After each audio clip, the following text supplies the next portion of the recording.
Olá pessoal, hoje pela primeira vez estou vindo aqui para trazer uma palavra a vocês, uma palavra de motivação.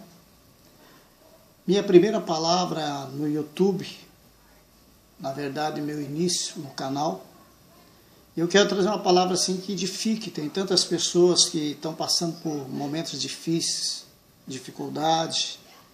Algumas pessoas nem acreditam mais que há uma solução para a sua vida. Eles observam os problemas, as dificuldades, as lutas e desistem. Mas eu quero provar para vocês ainda que o Deus que eu sirvo e o Deus que eu creio que vocês servem é um Deus do impossível, um Deus das causas impossíveis, e é um Deus que faz realmente milagre quando nós menos esperamos. Eu quero usar o tema para este vídeo, o fim. Não é o fim, é o começo. Começo para uma vida abençoada para todos aqueles que creem. E eu quero me apegar no texto de Lucas, no capítulo 1, e versículo 37, que diz: porque para Deus nada é impossível.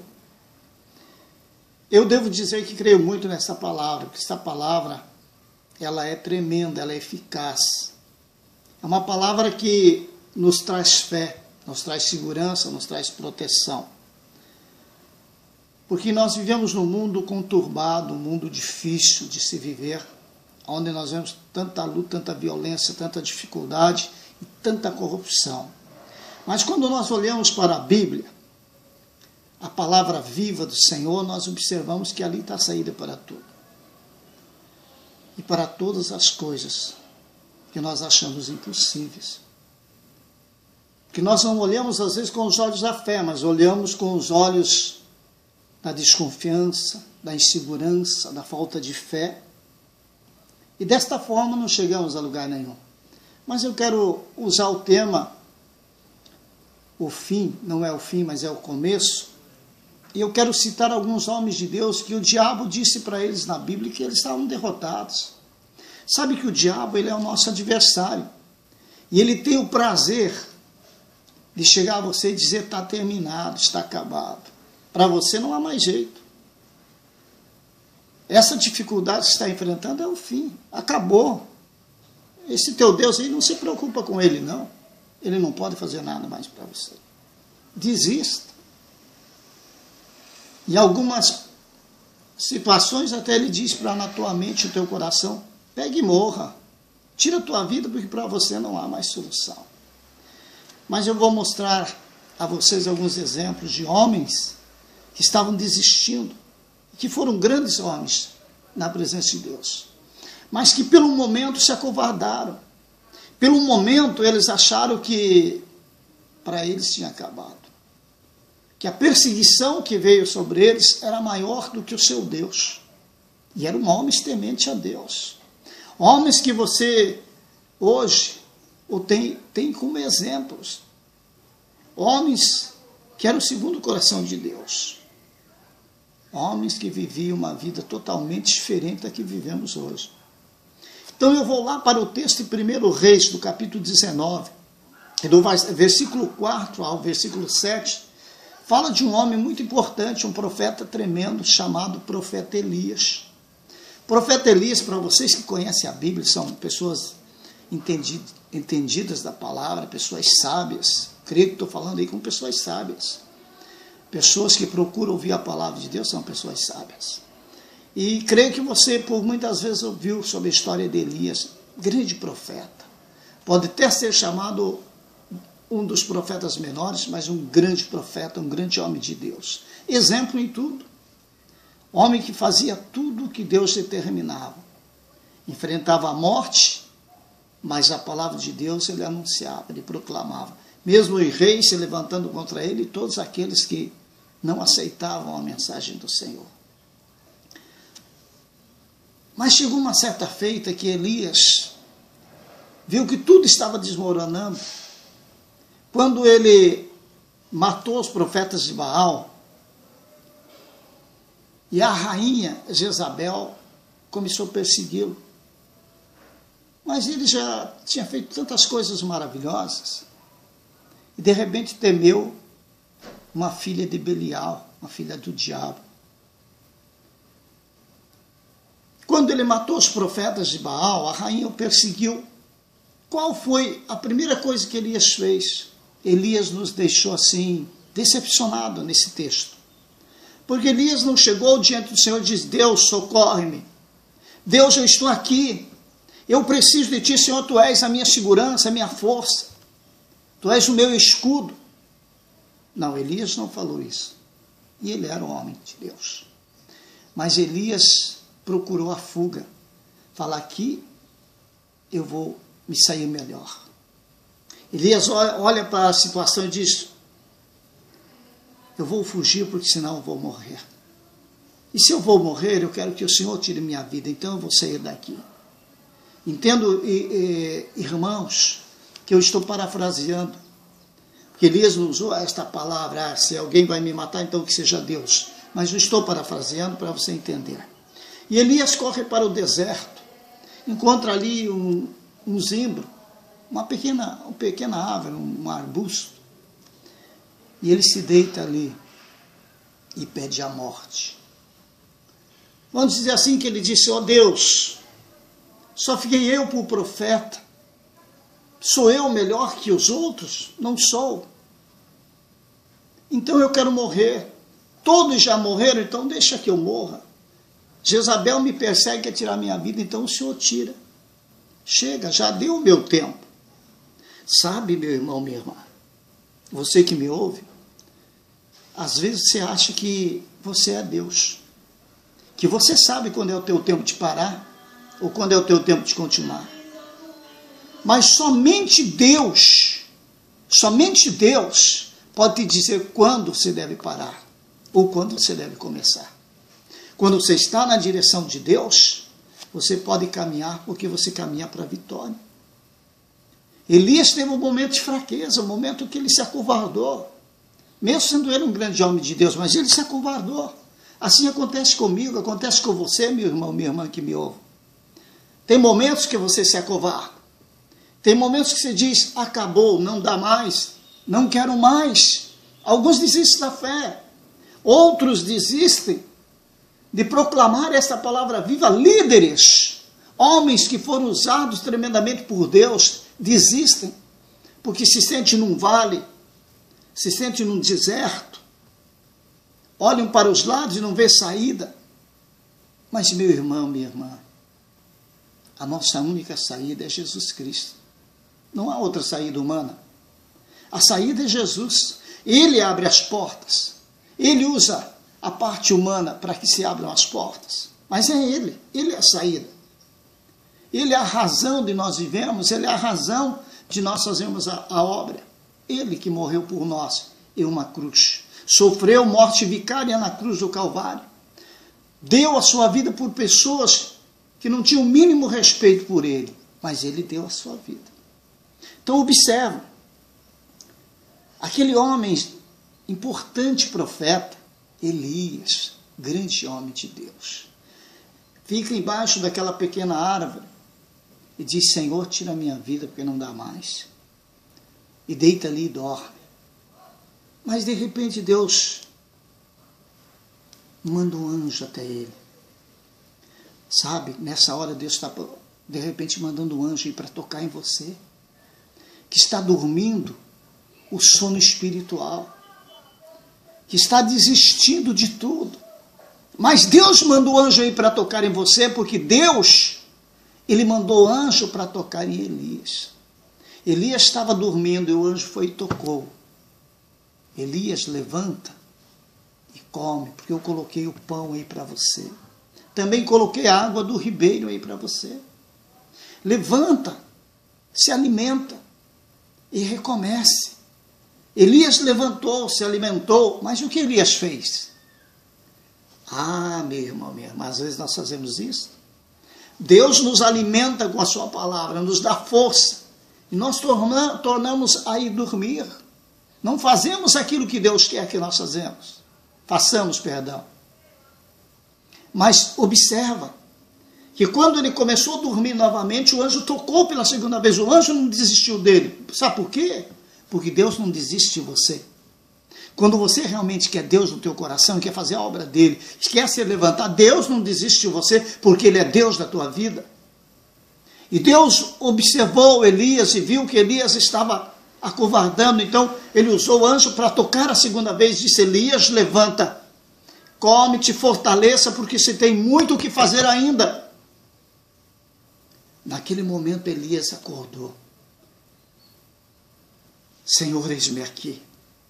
E o anjo diz para Elias, observa, é uma paráfrase, observa. O anjo olha para Elias e diz: Elias, não é um momento de aposentadoria, não. Eu não determinei que você deve parar ainda. Você tem muito o que fazer ainda, então vai e faz. Deixa o Senhor te usar. E a Bíblia deixa claro que Elias se levanta fortalecido e segue o seu caminho em retorno ao recomeço do seu ministério, porque por um momento ele tinha deixado o seu ministério. E Elias sai com uma missão. Qual a missão de Elias? Observa bem o homem que o diabo disse: você está derrotado. É o fim, Elias. Eu vou te destruir. Você me perturbou, você destruiu meus profetas, agora eu vou te destruir. É o fim para você. Mas Deus disse para Elias através do anjo: Elias, é só o começo de uma vida vitoriosa. Então, meu irmão, aquilo que você pensa que é o fim, parece que é o fim, é o começo para uma vida abençoada. E Elias se levanta, e olha a missão de Elias, olha a honra de Elias. Deus disse a Elias: vai lá e unge o rei da Síria. Você já pensou, já analisou que privilégio daquele homem? Vai lá e unge Azael para que seja rei da Síria. E depois que você ungí-lo, vai e unge Jeú como rei de Israel. E quando você terminar o teu ministério, você terá muito para frente ainda, Elias, mas a tua última missão, antes que eu te leve, Elias, você vai ungir Eliseu, profeta, em teu lugar. Então observe que Deus deu uma missão para Elias muito importante: ungir reis e profeta. Isso é muito sério. Deus tem muito para você, você tem muitos profetas para ungir. Tem muitos que você tem que colocar as mãos e abençoar, e você está se acovardando. Porque o diabo diz que você não consegue mais. Porque o diabo diz que você está derrotado. Quem é o diabo? O diabo não é nada, é o querubim desempregado. É um derrotado, um fracassado. Mas Deus é tudo na tua vida, porque Ele disse que nós tudo podemos naquele que nos fortalece. Observa que Deus não é um deusinho qualquer, não. Esse deusinho aí que estão pregados em parede, não. Nosso Deus é vivo. É o Deus que tem que ser adorado em espírito e verdade. É o Deus que muda de vida, é o Deus que transformou a vida de Elias. Então foi tão forte o ministério de Elias, ele ouviu tanto a voz de Deus quando ele se levantou daquela queda, que o diabo queria matá-lo, destruí-lo, que Elias nem sofreu o dano da morte. Mas ele foi levado vivo aos céus, transformado sim o seu corpo num corpo de glória, para poder habitar com o Senhor para todo sempre. Isso é o galardão daqueles que ouvem a Deus, daqueles que se preocupam em estar na presença de Deus, daqueles que se preocupam em viver a palavra de Deus, que são fiéis até a morte, que não desistem. Mas quando tem um momento de fraqueza, e Deus vem e fala com eles, eles ouvem. Então Deus os recompensa com o seu galardão. Porque Deus é Deus. É o Deus que te levanta no teu momento de luta, e no teu momento de dificuldade, no teu momento de tristeza, no teu momento que ninguém dá nada por você. Ninguém está nem aí com você, mas eu digo para você, Deus está com você. Sabe por quê? Porque Ele te ama. Porque Ele tirou lá da glória o seu Filho Jesus Cristo, lá da sua majestade, e fez com que Ele se transformasse em homem, para morrer por nossos pecados, para que nos conduzisse à glória. E nós estamos fazendo o quê? Dando ouvido ao diabo? Não. O fim não é o fim. Para aqueles que temem a Deus, o fim é o começo. Eu quero citar mais 2 homens aqui. E daí estarei encerrando esta palavra. Vamos observar Daniel lá no livro de Daniel, no capítulo 6, onde Daniel era um dos importantes do rei Dário. Fazia parte de um grupo que apoiava o rei. Mas que era um homem temente a Deus. Era tão temente a Deus que ele orava 3 vezes ao dia para o lado de Jerusalém. Ele adorava a Deus ali, não se preocupava com o rei, não se preocupava com ninguém. Mas o diabo viu aquilo. Quando você está se sobressaindo aos demais, nasce a inveja, como nasceu no coração daqueles homens. Eles viram que Daniel estava se destacando e o rei estava amando mais Daniel do que a eles. Nós precisamos matar Daniel. Olha, o irmão fulano lá está se destacando, a irmã fulano está destacando, o missionário tal, o pastor tal, o diácono tal, o membro tal desta igreja está se destacando. Ele não pode passar por mim. Ele não pode crescer mais que a mim. Vamos derrubá-lo. E foi isso que eles fizeram com Daniel. Daniel está sobressaindo. Não pode isso acontecer. Vamos destruir Daniel. Mas ali estava a mão do diabo. O diabo colocou no coração deles para destruir Daniel, como coloca no coração de muitos dentro das igrejas. Olha, destrua aquele lá porque quer ser mais que você. Mas não é que ele quer ser mais, é que Deus está usando mais, porque ele está se dedicando a mais, porque ele está sendo sincero diante de Deus, porque ele está agindo como homem de Deus, como uma mulher de Deus. Ele está vivendo na obediência. Ele é um adorador nato. Daniel era um adorador nato. E houve então a ação do diabo. Vamos matá-lo, vamos silenciá-lo. Criaram lá um edito, enganaram o rei Dário. O rei assinou, não podia depois voltar atrás, que aqueles que adorassem qualquer deus, ou falassem, ou orassem a qualquer deus durante aqueles 30 dias, seriam mortos, lançados na cova dos leões. Daniel não se preocupou com aquilo, não. Sabe por que Daniel não se preocupou? Porque Daniel conhecia o seu Deus. Daniel, ele tinha a certeza absoluta que Deus era com ele. E se Deus não fosse com ele naquele momento, se ele tivesse que morrer na cova dos leões, ele morreria. Sabe por quê? Porque Daniel saberia para onde ele ia. Ele saberia que ele tinha que ser fiel ao nosso Deus até a morte. É isso que Apocalipse fala, no capítulo 3. Ser fiel até a morte e dar-te a coroa da vida. Daniel tinha certeza da sua salvação. Ele tinha certeza que se ele morresse, ele morreria na presença de Deus, porque ele não deixaria de adorar o Senhor. E observa o que o diabo faz. Eles acusam o Daniel perante o rei. Daniel, o senhor não é rei, o senhor não pode voltar atrás. O senhor assinou, o senhor selou com o seu anel esse edito. Daniel tem que morrer, porque Daniel está buscando o seu Deus. Aquilo entristeceu o coração do rei, porque o rei amava muito Daniel. Mas ele não podia voltar atrás com a sua palavra. E mandou que trouxesse Daniel e lançasse Daniel na cova dos leões. E Daniel foi lançado lá. E agora, o homem de Deus, que tanto temia a Deus, foi devorado pelas feras. O rei Dário foi para seu aposento, não se alimentou, não dormiu, pela tristeza que sentiu devido à morte de Daniel, ou a possível morte de Daniel. Mas havia algo diferente naquele rei, mesmo sendo ímpio. Ele era um homem sensato e tinha um amor muito grande no coração, aquilo que muitos que estão dentro das igrejas hoje não têm. Ele tinha. E ele ficou a noite toda analisando, aquele Deus que Daniel serve não vai livrar Daniel da cova dos leões. De repente eu vou chegar lá, Daniel está vivo, porque eu amo Daniel. Daniel é um homem muito importante no meu reino. E o rei chegou na manhã lá e falou: Daniel, Daniel, será que esse Deus que você serve tanto aí é tão fiel, esse Deus?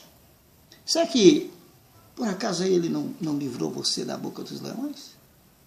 Então de repente ele emudeceu. Ele se assustou, porque ele ouviu uma outra voz que disse: ó rei Dário, não te preocupes, estou usando minhas palavras aqui, irmãos. Nada houve para comigo. Deus enviou seus anjos, que fechou a boca dos leões. E Deus disse para ele: ó leões, hoje vocês vão jejumar, porque quem está aqui dentro dessa cova é meu servo, meu ungido. Vocês não vão tocar neles. E nada fiz contra ti, ó rei, e nem contra o meu Deus. Portanto, o Senhor Deus achou em mim inocência. E os leões tiveram que passar fome, rei Dário. Observa bem, vocês que me ouvem, eu não vou aqui ficar contando a história toda de Daniel. Mas o que eu quero dizer para você, frisar aqui para vocês, é o seguinte: Daniel estava na cova dos leões, estava morto aos olhos humanos, não havia saída, não tinha como, era o fim. E o diabo disse: Daniel, você está morto. Mas o Senhor desceu e disse ali: Daniel está vivo. Daniel vai levantar para ser honrado nesse reino. E a Bíblia deixou muito clara que Daniel foi honrado, foi tirado da cova dos leões intacto, ileso. E Daniel teve cargos importantíssimos naquele reino. E aquele reino e as nações que eram comandadas por aquele reino passaram a adorar o verdadeiro e único Deus, o Deus Criador. Sabe por quê, meu irmão, minha irmã? Porque Daniel não desistiu. Parecia o fim? Parecia. Ele ia morrer? Humanamente sim. Mas ele creu no Deus que ele servia. Então, não era o fim, era o começo. Só parecia ser o fim, mas era o começo. E mais uma vez, o diabo foi enganado. Mais uma vez, ele foi zombado, porque ele não tem poder sobre os filhos de Deus, as filhas de Deus. Ele não tem poder sobre aquele povo que verdadeiramente adora o Deus vivo. E quando verdadeiramente nós adoramos esse Deus, nós vencemos. Passamos pelas águas, passamos pelo fogo, mas Deus está ali conosco. Vem tribulações, vem desertos, mas Deus está ali. A confiança plena em Deus muda nossas vidas. Quando nós realmente cremos, Deus faz a diferença em nossas vidas. Quando nós temos um princípio, temos um propósito de adorar verdadeiramente Deus, mesmo nas dificuldades, mesmo você aí que está pedindo para morrer, está em depressão, está endividado, está com problemas espirituais, físicos, pessoais, conjugais, fala: não dá mais, vou desistir. Deus diz: não desista, porque eu sou contigo. Eu estou contigo, eu te levanto, te fortaleço, te dou força, porque eu sou teu Deus. Você não tem que ouvir a voz do diabo, tem que ouvir a voz de Deus. Não vou citar, está citando muito aqui, falando muito sobre a história desses homens que eu passei a vocês, mencionei a vocês, mas não posso deixar de falar de José. José foi perseguido, odiado por seus irmãos. Quantos estão dentro das igrejas são odiados pelos seus irmãos em Cristo, entre aspas? Quantos estão ali e a inveja que está corroendo os ossos? José passou por isso. Mas José por nenhum momento desistiu de Deus. Mas seus irmãos odiaram e o venderam. E depois de vendido passou a ser escravo. Depois de ser escravo ele foi preso. Mas olha o que Deus faz. Quando José achou que era o fim de tudo, ele estava preso, perdido em uma prisão. Mas até ali Deus abençoava. Mas o diabo passa por ele e diz: José, você perdeu. Para você não há mais jeito. Mas Deus vem e diz a José: José, é só o começo da tua bênção, da tua vitória, do teu sucesso. É só o começo, José, do teu ministério. O ministério que eu tenho para você no Egito é lindo. Qual é o teu ministério no Egito? Você vive neste mundo aí, o que você faz pela obra de Deus? Você reclama tanto às vezes da vida, mas você não luta para ser alguém no meio do Egito, para ser a diferença, porque José foi a diferença no Egito. E quando José interpretou o sonho, ou melhor, os sonhos de Faraó, foi ali que Deus honrou José. José sai da prisão, e pasme, meus irmãos e irmãs, sei que vocês conhecem de cor e salteado tudo isso, mas não pararam para analisar, muitos de vocês não analisaram do que Deus é capaz de fazer. Era o fim, ele estava morto aos olhos humanos, estava condenado para todo sempre. Mas Deus tira José lá da prisão e coloca num trono no Egito, para que governasse o Egito. Observa, era só os faraós que governavam, mas Faraó só era maior que José no trono. O anel de Faraó foi colocado em José, ele dominava o Egito. Ele era o faraó do Egito, enquanto o faraó não estivesse no trono. Quer honra maior? Você fica aí chorando, desesperado. Vou desistir, não quero mais. Mas e José, o que ele passou? Ele desanimou em algum momento? Não. Ele desistiu em algum momento? Ele aceitou o que Deus deu para ele, até que Deus o recompensou. Sabe, meu irmão, minha irmã, quando nós ouvimos a voz de Deus, nós podemos passar pela humilhação que passar, mas nós vencemos. Chega o nosso momento, chega o nosso dia de glória, o dia em que o nome do Senhor é glorificado através de nós.